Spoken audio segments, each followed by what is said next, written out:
Dave Sherwin with Formula 7, and today I want to introduce you to Evaluation Week. And Evaluation Week can be a lot of fun, but I know it can also be kind of stressful for a lot of people. But every 8 weeks, it really helps if you'll evaluate a variety of things in your health. And I want to start this off by telling you a story. Just a few years ago, maybe 2013, I was asked to do a wellness program, create a wellness program for about 3,000 college students. And I created that program, and we gathered a lot of them for a kind of a overview of the entire thing. And as I presented it to them, when I was done, a young woman came up to me and she said, "I'm so excited that we're doing this program. My entire life I've struggled with my weight. Ever since I was a little girl, I was always the big girl. They always made fun of me. I went through all the pain and frustration you can imagine of being overweight through elementary school, junior high, high school, and now into college, and it's been the biggest challenge of my entire life. I'd like to lose over 100 pounds. I've tried and failed over and over and over, but after listening to your talk and the way you're going to do things and the things you're going to teach us, I'm just really excited because I think this could really work for me." And I've changed her name for privacy's sake. We'll call her Ashley for the story. And I said, "Well, why don't you, let's exchange phone numbers, and I'd like to be part of your support group. Text me if you have any questions or problems, and let me see how I can personally help you, and engage your roommates." I said, "Are your roommates very supportive?" She said, "Yeah, my roommates are wonderful."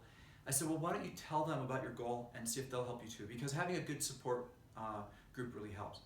One of the things that was difficult for her was weighing herself. She didn't like it. It was very emotional for her, brought up a lot of baggage. It reminded her of past failures. She knew she wanted to lose the weight, that was her goal. But she didn't like getting on the scale. But she decided, well, I really think this program can work for me. I'm going to commit. I'm going to weigh myself, and then I'm going to try to lose the weight. So she committed. She told me she was going to run. She was going to eat nutritious food, pick up her nutrition, make it better, and run every day at noon. I advised her not to run. I said, when you've got 100 pounds to lose, that can be really hard on your joints. Instead of running, I want you to walk fast enough to build up a sweat. It'll be a lot easier for you, then ease into running over time. So she started walking every single day on her lunch hour, eating very nutritiously, and she started off feeling great.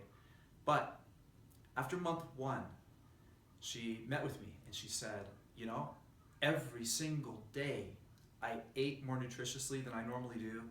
I did my walking, and I'm not discouraged, but I didn't lose a single pound. Well, I thought that was a little bit surprising because she sounded like she was very dedicated and working very hard. But she said, "But it's okay, I'm going to stick with it." And she did.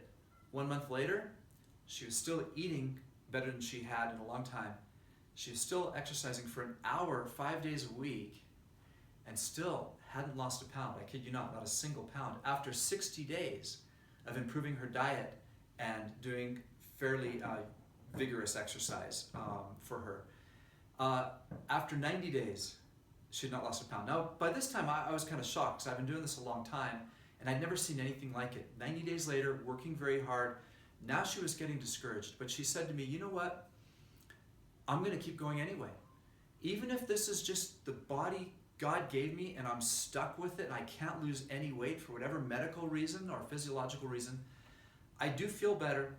I'm walking better. Everything in my life is going better. I feel like I have more energy, and so these other things are working for me, so it's very discouraging that I'm not losing the weight, but I'm going to keep going."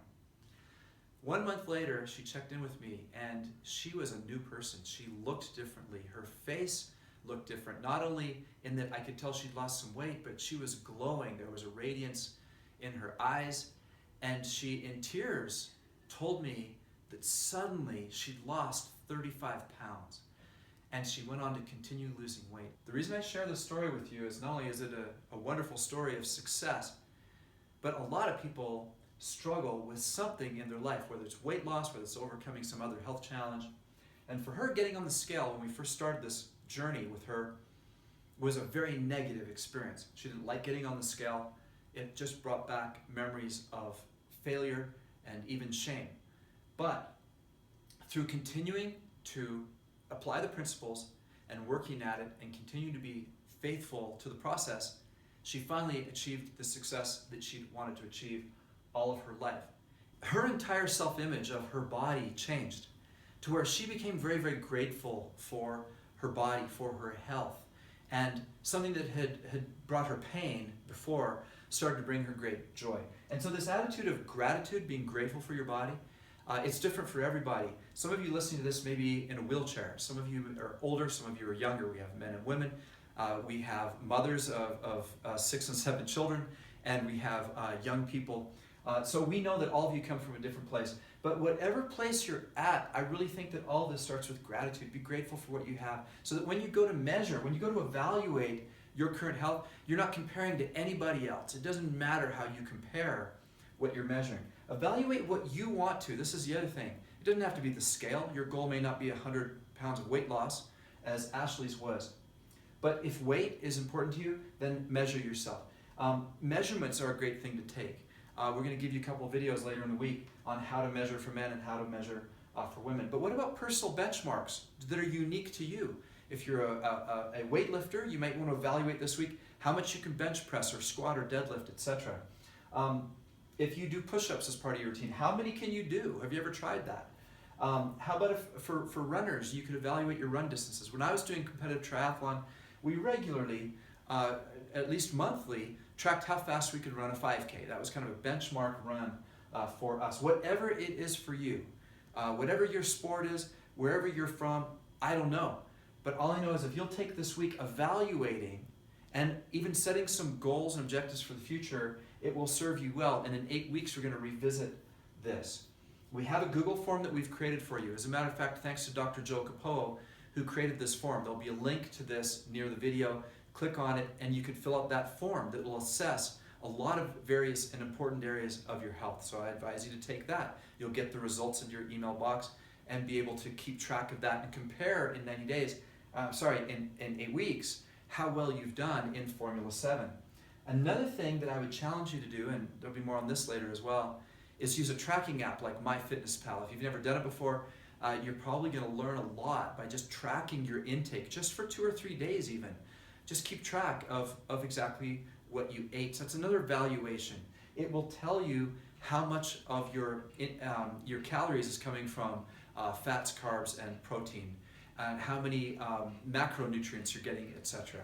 So pick whatever it is that is important for you to measure and keep track of that. Use our form. We've got a tracking sheet that you can download and keep this on your fridge if you like.